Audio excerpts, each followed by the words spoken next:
they were all so good. It was ridiculously good. They were almost professionals when he started off. Yeah. When you got down to that 3, come on, who did you think was going to win it? Well, it was Richard's to lose, really, in the sense of he'd won 5-star bakers. And I thought, well, he seems pretty good. Although, the most consistent baker throughout the whole of Bake Off was Nancy.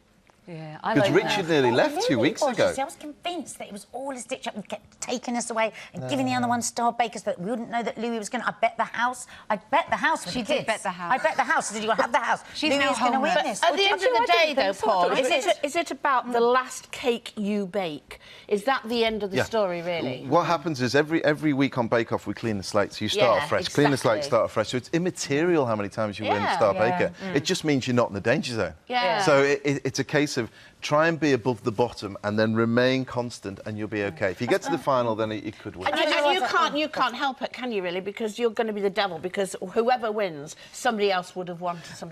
We get panned. If Louis would have won, then we say Richard should have won. If Richard would have won, then Nancy should have won. So whichever way we've just got to go, right, you've won, that's it. They were all lovely people. And throughout all the Bake-Offs, and I've watched all of them, I mean, they're all lovely. I mean, are bakers lovely people and cooks are more temperamental? Is there a difference between them? Well, don't forget, when you're a chef on service, it's the heat in the kitchen, the pressure to get everything out. When you're a baker, you don't have that pressure.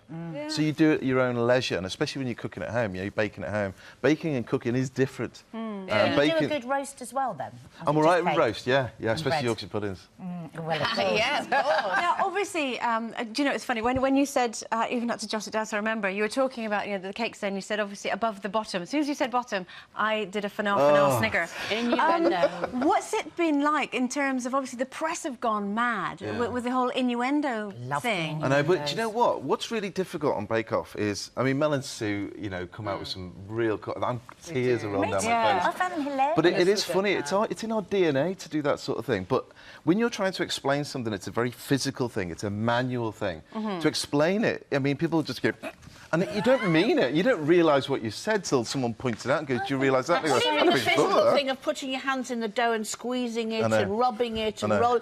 Well, do you know, I've got a few of them written down here. I might have to borrow your glasses again.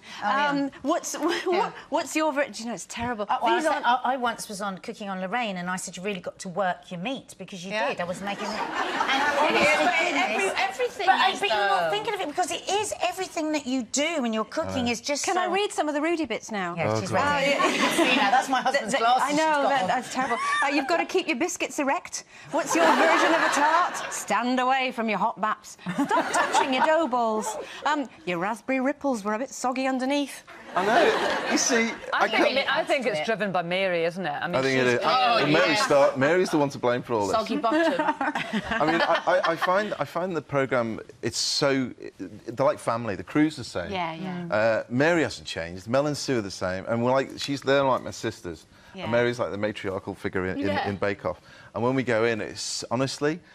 The feeling in the tent as a member of the crew, it is hilarious. I mean, from start to finish. Feel that. And you feel that... there's love in the tent between us all, and the bakers join us, you know, so they all get their... That's probably why it's so popular. I think that's a big part of the success, is that you can feel... I mean, baking, it gives you that lovely cosy feeling anyway, and then you feel that warmth coming out the spring.